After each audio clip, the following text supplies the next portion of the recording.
Hello and welcome to the long-awaited birth story of our handsome son. This is going to be emotional. It took many twists and turns that we did not see coming, nor did the doctors see coming. And it is a journey that, Lord willing, we will not have to go through again, that this was a one-time scenario. But without further ado, here is my birth story.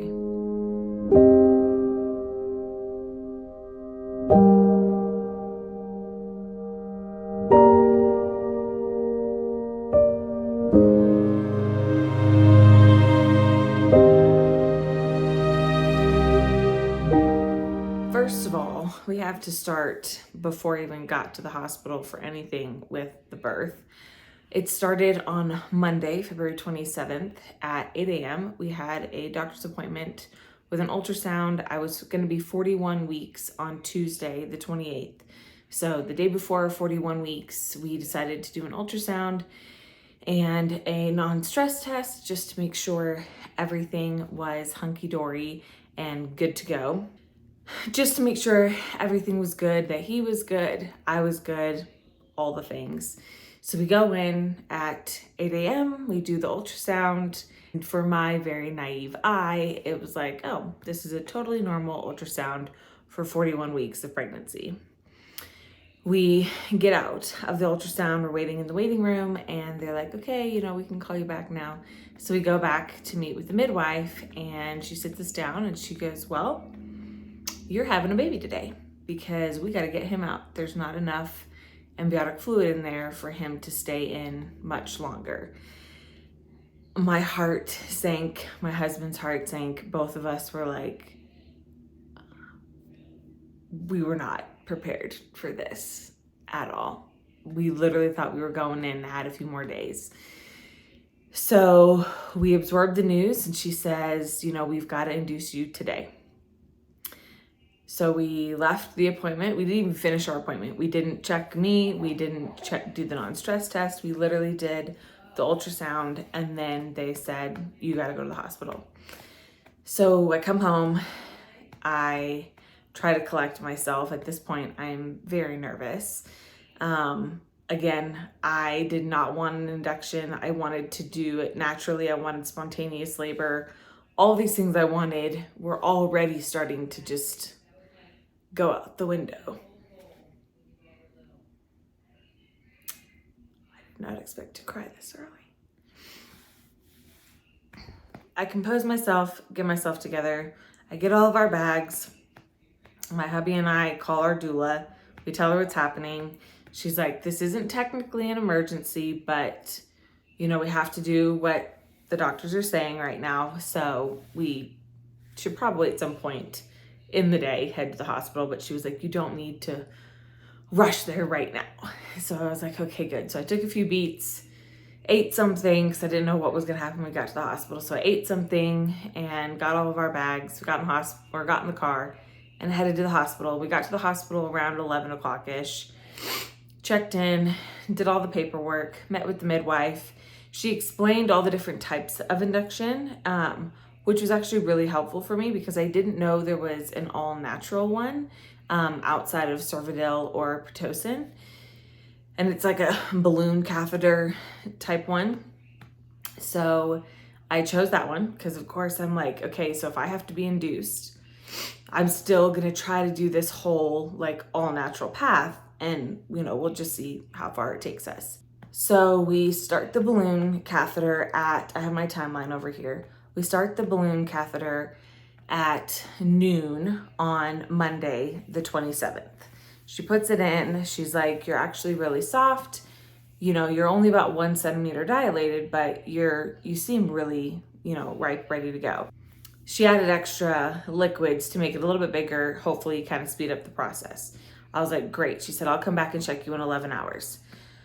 So she leaves, 11 hours goes by, some contractions start, more just cramping had really started. I didn't really have, full-on contractions at that point. Towards the end, towards 11 p.m., I was getting some contractions going. So contractions hadn't really started. It was more just the cramping that had, kind of ramped everything up. So at 11 o'clock, my midwife comes in, she checks everything, takes the balloon out, and she's like, oh wow, you're already at 6 centimeters. Another step we can do for natural induction is to break your water. So we agreed, and I was like, great, let's break my water. Let's get this, these contractions ramped up. Let's get this going. So she broke my water at 11 p.m. on Monday, the 27th. And natural contractions started pretty quickly after that. Not super bad and not super close, but I could definitely feel them. I labored through the night, and, the contractions were getting stronger, but not necessarily closer together. And so she was going to come back in and check us around noon the next day. So she broke it at 11 p.m. Around noon the next day, she was going to check it again. And so sometime before noon, we decided to use a breast pump to kind of see if that would ramp up, my contractions a little bit more, which it did. And it definitely worked. So at noon, she comes in and she checks, and my contractions had gotten stronger and more extreme. And I was like, great, we're doing this. It's still natural. I love this. I definitely felt like things had changed.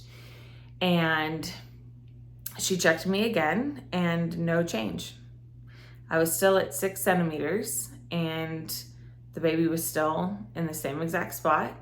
Nothing had changed. And I had been laboring now naturally for 13 hours. I'd had the balloon catheter, but then had been having natural labor contractions and active labor for about 13 hours and no change. So I was pretty frustrated and pretty sad. So she said, why don't we start a small dose of Pitocin and just see if we can get to get my body going and actually get this baby to move and do something. Around noon on the 28th, we decided to add in some Pitocin to see if we could just get the ball rolling. So we started Pitocin, which completely changed my contractions and ramped them up a whole lot more. By about 5:30, I was laboring in the bathtub and full-on contractions, less than a minute apart. And around 6 o'clock, I was definitely feeling like, if this isn't transition, I don't know what is. It was super intense. My husband actually so sweetly was in the bath with me, just coaching me, breathing with me. It was really sweet.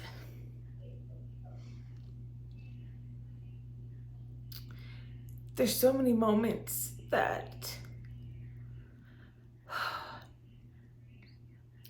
I barely remember, but I vividly remember him being in that bathtub with me and helping me.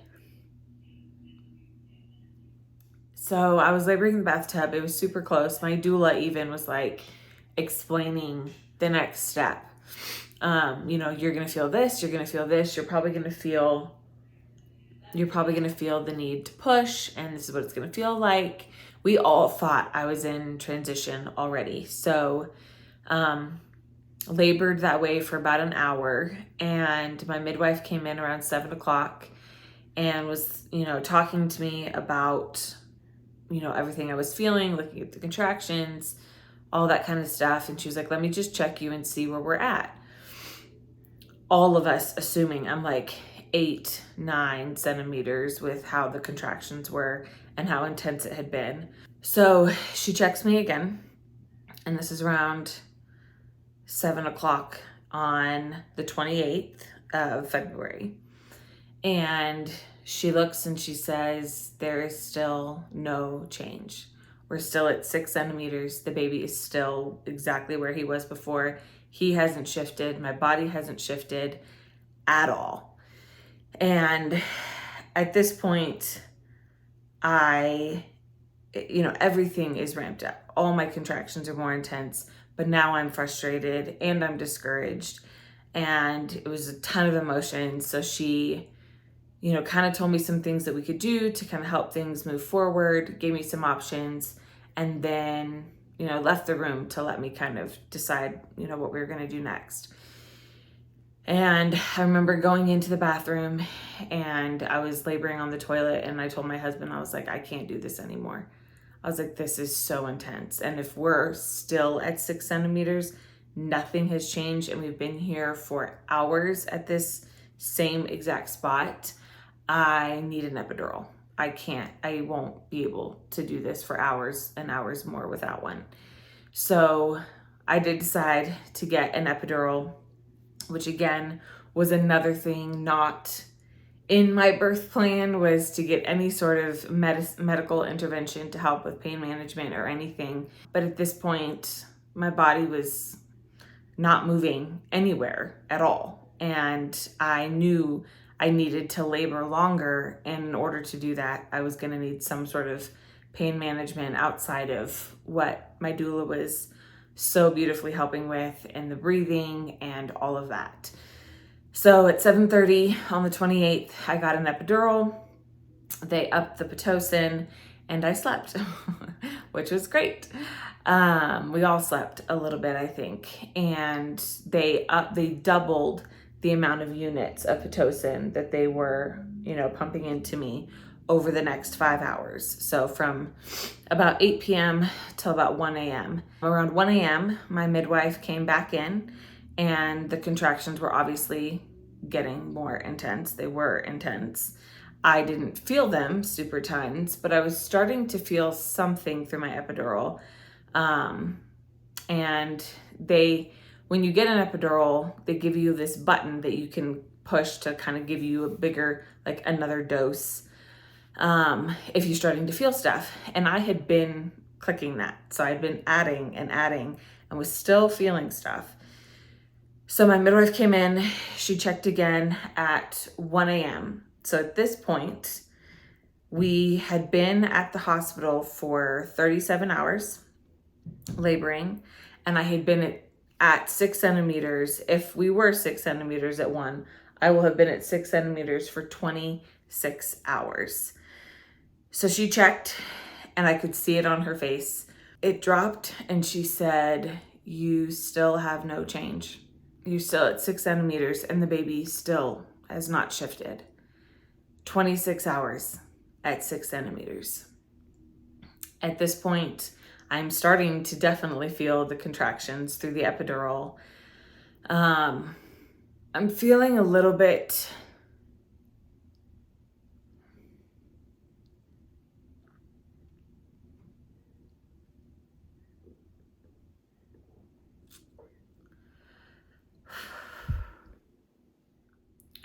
frustrated of my body.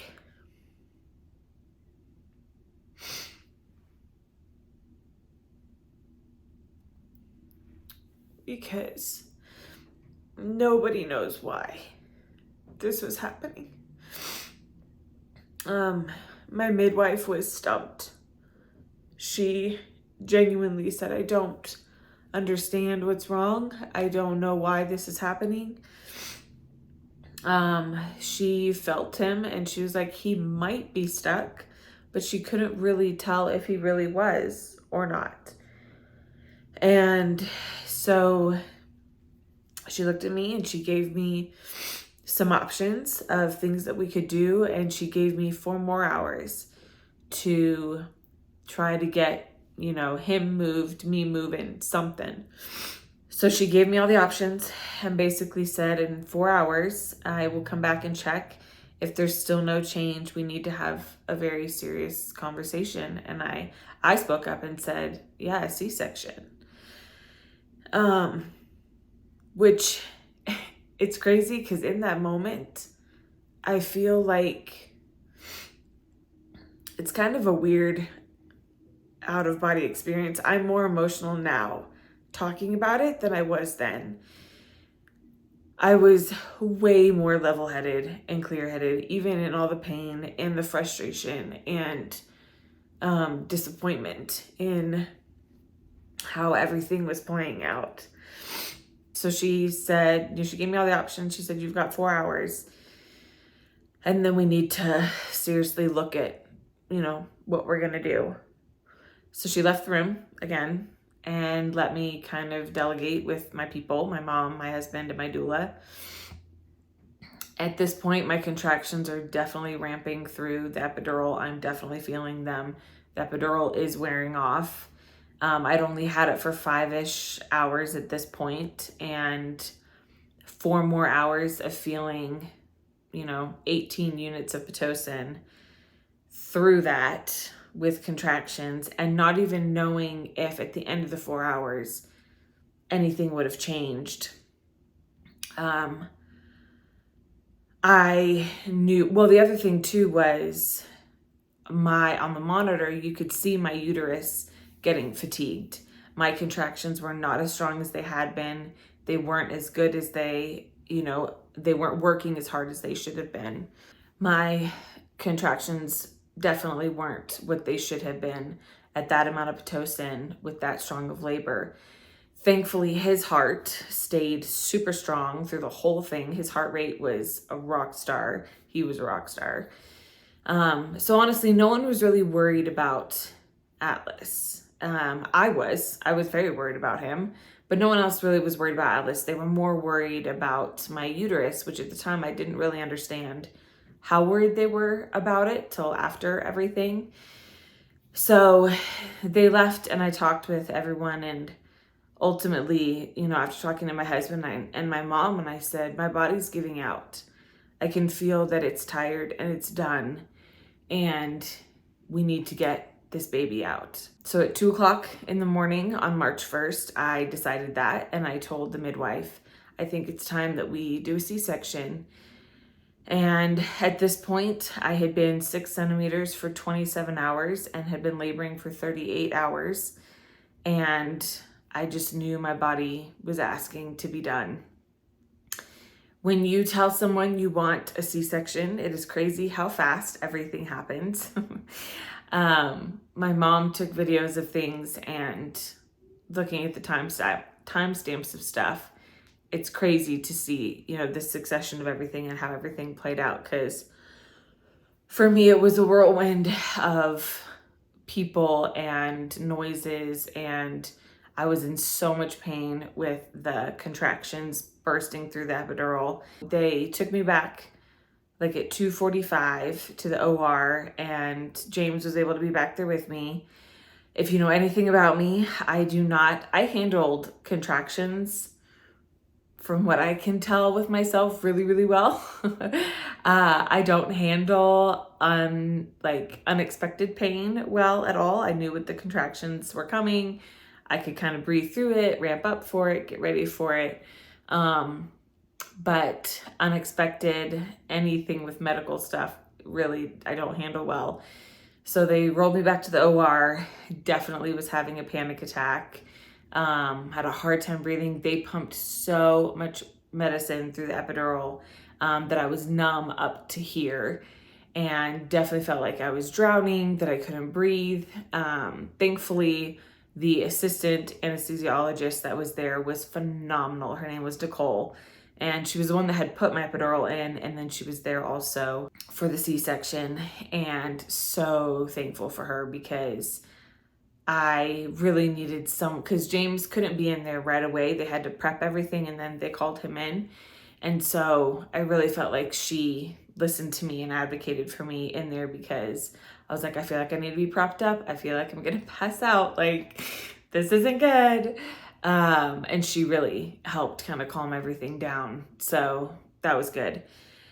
But then James got to come in, and this little guy was born at 3:07 in the morning.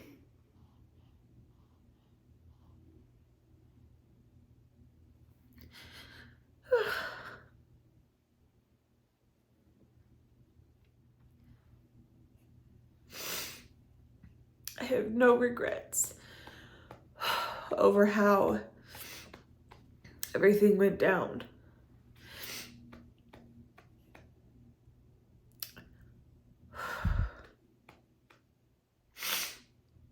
I'm so thankful for the team that I had surrounding me. helping me make these decisions.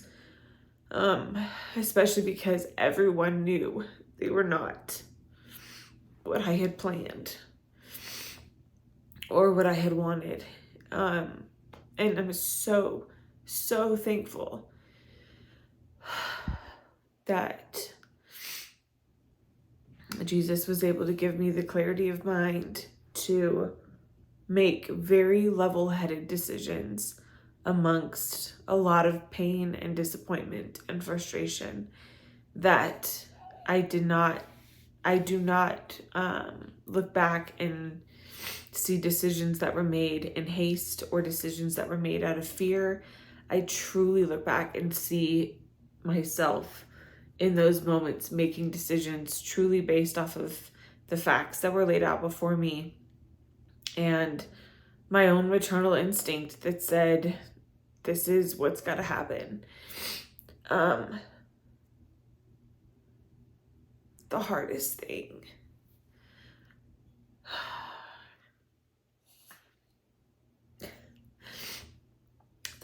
thing is that there's moments that I wanted so badly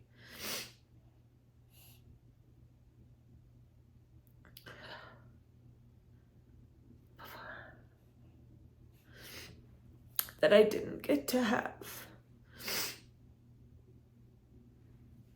And mourning the loss of that is hard.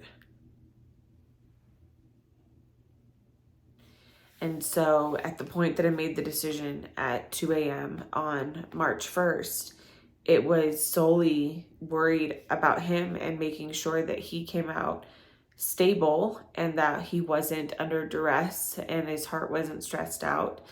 And I made the decision solely based off of my concern for him and how long he had been laboring and if we continued this, and nothing changed. And little did I know that it was exactly what needed to happen, because my midwife told me afterwards she was really worried about a uterine infection for me because of how fatigued my uterus had become. And thankfully, after the doctor delivered him, she looked at everything and she's like, your uterus is fine. There's no concern over anything, but this was 100% the right decision to call it right now.